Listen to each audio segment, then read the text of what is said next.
नमस्कार, मैं हूं आपके साथ प्रदीप आजाद। गहलोत सरकार को 4 साल का वक्त पूरा हो चुका है। जाहिर सी बात है कि जब किसी भी सरकार को, किसी भी संगठन को अगर कोई जिम्मेदारी मिलती है तो चैलेंजेस बहुत होते हैं, चुनौतियां बहुत होती हैं। और उन चुनौतियों को अगर आप आसानी से पार करके अपने मुकाम तक पहुंचते हैं तो वाकई एक खास बात होती है। लेकिन जब बात होती है राजनीति की, सरकार की, संगठन की, जब बात होती है किसी भी राज्य की उस सरकार की जहां पर करोड़ों लोगों की जो चैलेंजेज होते हैं, चुनौतियां जो होती हैं, वो सरकार के लिए काफी मायने रखती है।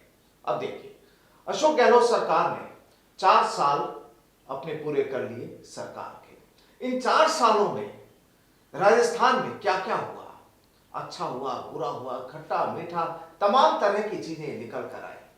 सरकार ने लोगों को राहत देने के उद्देश्य से कई फ्लैगशिप योजनाओं का शुभारंभ किया, कई योजनाएं शुरू की। लेकिन कई बार पब्लिक का गुस्सा इस बात को लेकर भी होता है कि योजनाएं कागजी होती हैं, धरातल पर अगर उनकी जांच की जाए तो वो मौजूद ही नहीं होती, या जो उन योजनाओं के जरिए जो एक मदद मिलनी चाहिए आम लोगों को वो नहीं मिल पाती है। बहरहाल आरोप प्रत्यारोप चलते हैं। सरकार की जब बात होती है, राजनीति की बात होती है, पक्ष विपक्ष, तमाम तरह की चीजें होती हैं।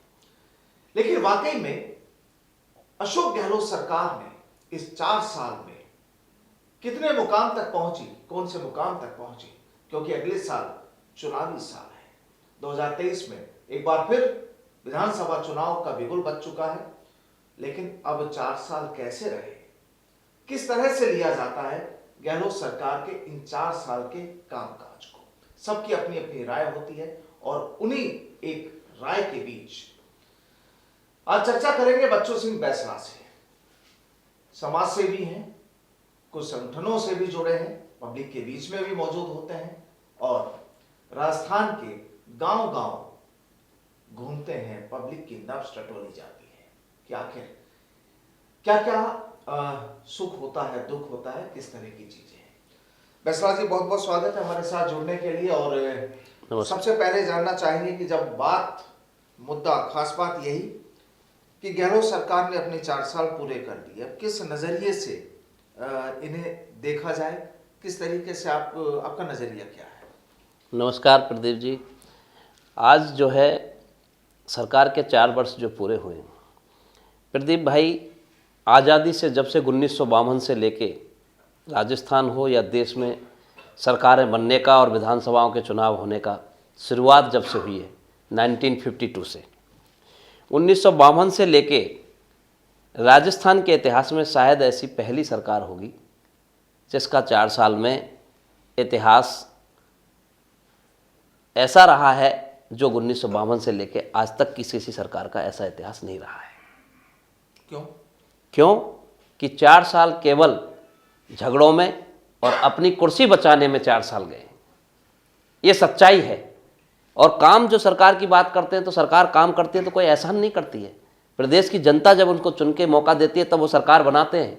और सरकार की जो नॉर्मल जो प्रक्रिया होती हैं वो तो काम चल ही रहे हैं। मेडिकल की सुविधा हो गई या और फैसिलिटी हो गई, वो ठीक है, सब कर रही है सरकार, ऐसी कोई बात नहीं है। लेकिन जो वास्तविकता पर एक सरकार को स्वरूप पेश करना चाहिए अपने आप को, वो सरकार हकीकत में पेश करने में असफल हुई है, नाकामयाब हुई है। ये मैं बिल्कुल कहने में कोई अतिशयोक्ति बात किस तरह लेते हैं कि जब हम, ठीक है, कामयाबियों की बात अलग होती है, आप कह रहे हैं कि नाकामयाब रही है, असफल रही है, बिल्कुल, और जो करना चाहिए वो नहीं किया, क्या वजह, क्या मानते हैं? उसका सबसे बड़ा जो लॉजिक है वो यही रहा है कि कांग्रेस नेतृत्व ने जो यहाँ के नेतृत्व को सही ढंग से डील नहीं किया, सही प्रकार से इस सरकार को शुरुआत से ही बनाने में जो एक, जिसे कहते हैं, प्रबंधन अच्छा नहीं रहा, उस वजह की, उसका ही सबसे बड़ा कारण है कि प्रदेश 4 साल जो है सफ़र करता रहा है यहाँ का आम जनता। और उनकी केवल व्यक्तिगत आपसी एक नेतृत्व को लेकर के, कौन मुख्यमंत्री बन रहा है, कौन कब बदल रहा है, कौन हट रहा है, इसी में पूरा सरकार का समय ज़्यादा मुख्यतः इसी में व्यतीत हुआ है।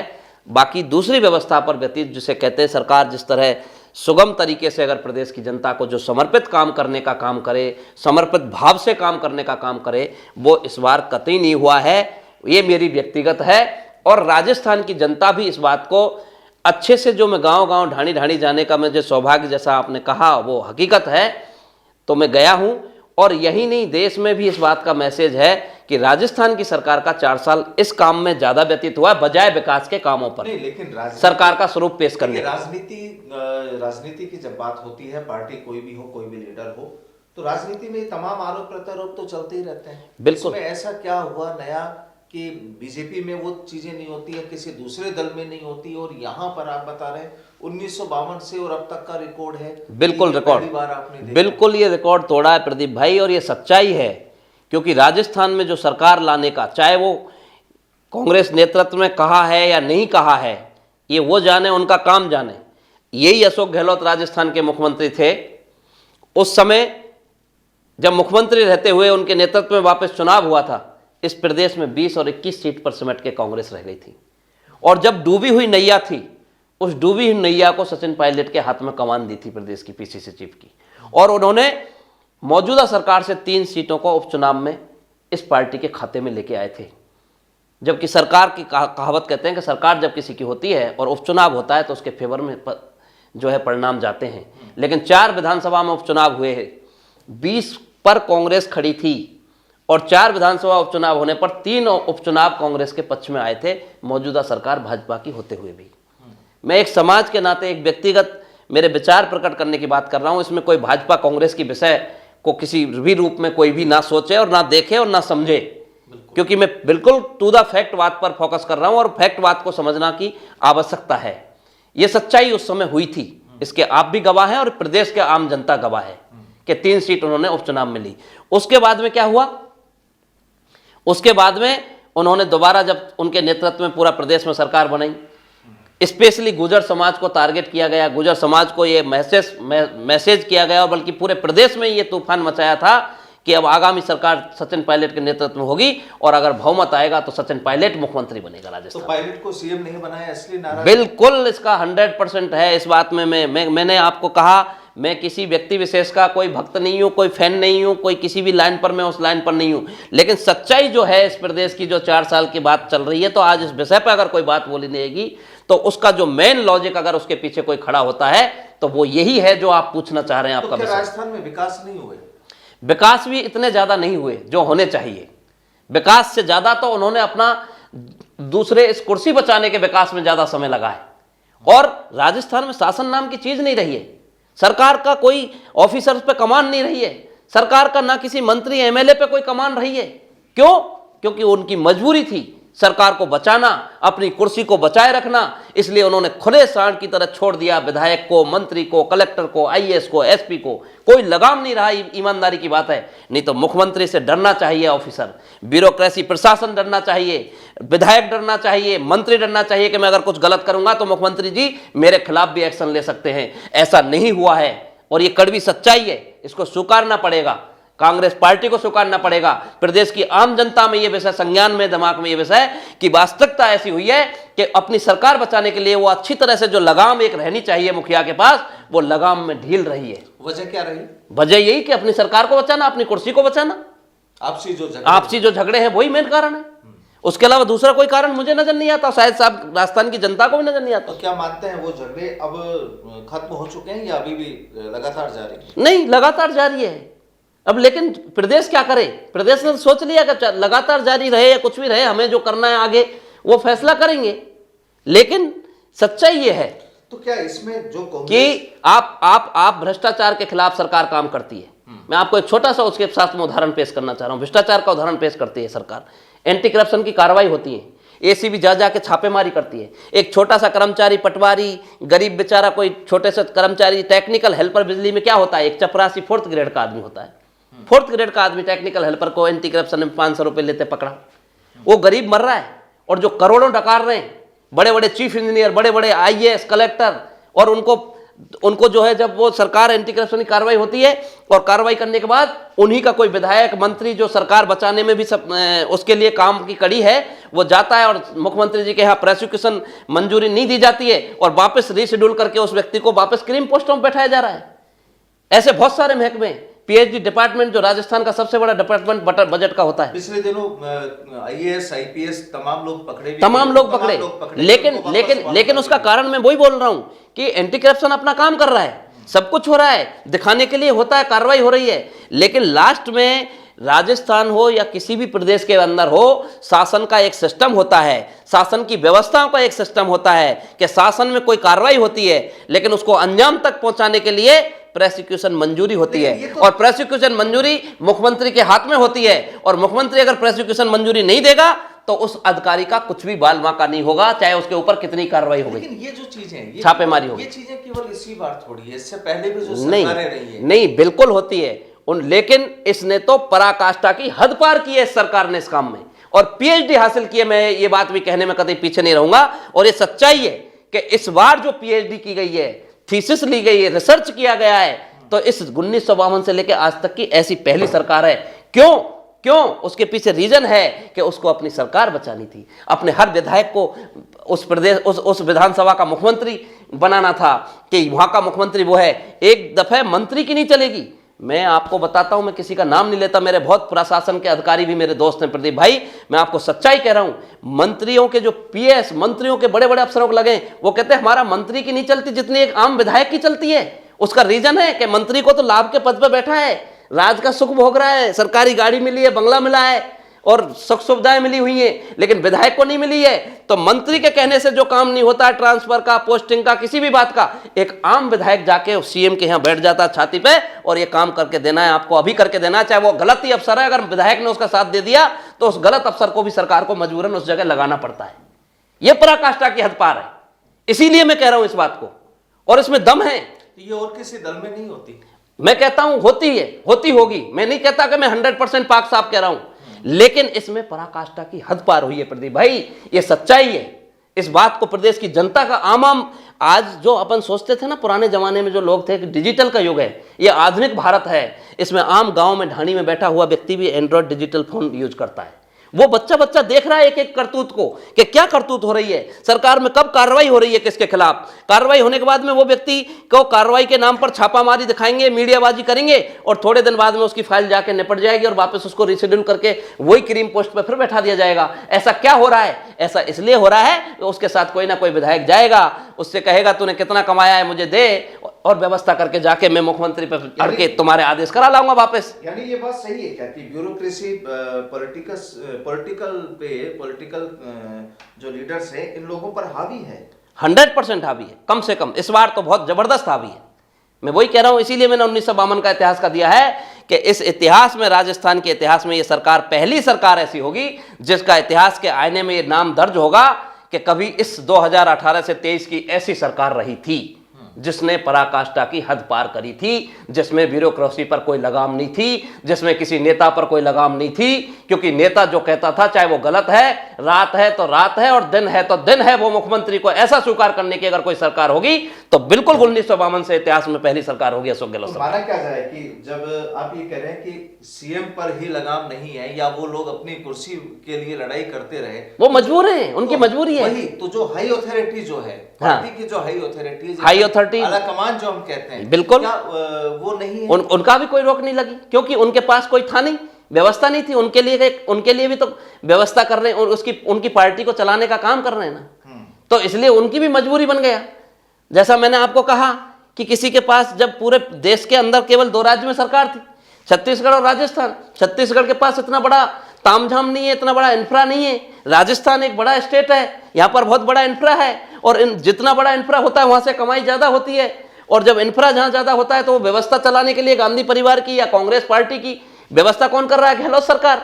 तो गहलोत सरकार कर रही है, तो गहलोत सरकार वहां पैसे व्यवस्था पहुंचाने में, उस पार्टी को ऑक्सीजन देने में काम कर रहा है, उस पार्टी को देश को जो भी नीति काम कर रही है पार्टी, उसको चलाने के लिए जब जो फंड मैनेजमेंट करेगा तो उस व्यक्ति की सारी गलतियों पर पर्दा डालने का काम करेगा। तो क्या लगता है कि इसीलिए जो पिछले 2-2.5 सालों से जो द्वंद्व जो चल रहा था पार्टी के अंदर, वो उसका फैसला ना लेना, ये भी एक वही कारण है। क्या वजह यही 100% बिल्कुल सच्चाई है, इसमें कोई बिल्कुल अतिशयोक्ति वाली बात नहीं। और जनता जान रही है प्रदीप भाई, भाई मैं ही दिमागदार थोड़ी हूं, ये आम जनता गांव ढाणी बैठे वो भी दिमागदार है। लेकिन कांग्रेस के जो बड़े लीडर्स हैं, राहुल गांधी है, अध्यक्ष हैं, तमाम जो वो तो कुछ मानते नहीं है इन चीजों को कि ऐसा कुछ भी नहीं है, तो रूटीन प्रक्रिया है। नहीं, ये गलत है। लेकिन वो उनके मानने से जनता थोड़ी मान रही है, जनता तो देख रही है ना, जनता आंख पर पट्टी बांध के थोड़ी बैठी है। आप गांव ढाणी में चले जाइए, मैं तो बहुत अभी कंटिन्यू 10-12 दिन से लगातार मैं एक गांव नुक्कड़ जाने का मुझे मौका मिला था पीछे किसी काम से, तो मैं आपको प्रैक्टिकल बोल रहा हूं कि एक छोटा सा बच्चा गांव का आदमी इस बात को मान रहा है कि ये क्या हो रहा है, वो जान रहा है, और आला कमान नहीं जान रहा। उनके पास मीडिया नहीं है, आधुनिक डिजिटल युग नहीं है। तो अब चुनाव में ज्यादा वक्त लेकिन अपनी बात को छुपाने के लिए बड़े लीडर कहते हैं अपने जो भी बात अब चुनाव में राजस्थान में ज्यादा वक्त बाकी नहीं है। बिल्कुल। तो क्या तस्वीर हो सकती है फिर? तस्वीर तो वही होगी जो होना है, हसर होने के अलावा कोई दूसरा विषय नहीं है आज की डेट में। कांग्रेस का बिल्कुल सुपड़ा साफ होगा आज की स्थिति में, जैसी स्थिति बनी हुई है। और यहाँ पर जो वर्सेज वाली जो कहानी चल रही है, वर्सेज वाली स्थिति में मैं वही कह रहा हूं ना, वर्सेज की वजह से मटिया मैदान हो जाना है, साफ हो जाना है मैदान। अगर कोई नए नेतृत्व को ये उभारते तो शायद कुछ टक्कर लेने की संभावना थी, अगर ये रहेगा तो मटिया मैदान होना तय है। क्योंकि अक्सर ये कहा जाता है चर्चाओं में कि अगर सचिन पायलट को कमान दी जाती है इस बार चुनाव में, तो शायद उम्मीद की जा सकती है, बार बार जो रिपीट करने वाली जो बात बयान जो आते हैं वो संभावना है उसकी, अदरवाइज नहीं है। ऐसा है क्या? बिल्कुल आपकी बात सही है भाई। देखिए, अब आने वाला समय, परिवर्तन संसार का नियम है, और परिवर्तन कोई भी विषय हो, किसी भी फील्ड हो, किसी भी फील्ड में परिवर्तन समय की मांग होती है, और परिवर्तन अगर करते तो शायद कुछ चेंजेज होता। जैसा कि मैंने आपको मोदी जी का एक उदाहरण देते हैं, गुजरात में उन्होंने परिवर्तन किया। जो व्यक्ति कभी मंत्री नहीं बना सरकार में, उसको मुख्यमंत्री बनाया, फ्रेश व्यक्ति को, उसका कैबिनेट पूरा बदल डाला। जितने सीनियर लीडर थे सबको घर बैठा दिया, कह दिया नमस्ते करिए, आपका राज है आपकी पार्टी का, आपने बहुत दिन राज भोगा है, आप साइड में बैठिए और अब नए लोगों को जगह दे दिए, नए लोगों को आने दीजिए। और मैं तो मानता हूँ उस व्यक्ति की क्षमता को, सैल्यूट करता हूँ उसको, प्रभावशाली, कि ऐसे ऐसे व्यक्ति जो तैयार बैठे थे, जो डिप्टी चीफ मिनिस्टर थे गुजरात राज्य में, वो अगला नंबर सोच के बैठे थे कि मैं मुख्यमंत्री बनूंगा। नितिन पटेल, आपने नाम सुना होगा कि उनका पाटीदारों के बड़े नेता, गुजरात में पाटीदार समाज एक बहुसंख्यक समाज है, जिनके 43 टिकट अभी बीजेपी ने दिए रिसेंटली, जो विधानसभा गुजरात चुनाव हुआ जिससे 157 सीट आई है, बम्पर जीत हुई है उसकी। उसमें से 43 सीट केवल पाटीदार समाज को मिले, यानी कुल मिला के राजस्थान में बदलाव चाहते हैं। और उसके बाद उन्होंने जब वो पूरा कैबिनेट और चीफ मिनिस्टर सारा चेंज किया ना, तो 157 आई। लास्ट टाइम 99 थी, इस समय 157 हुई।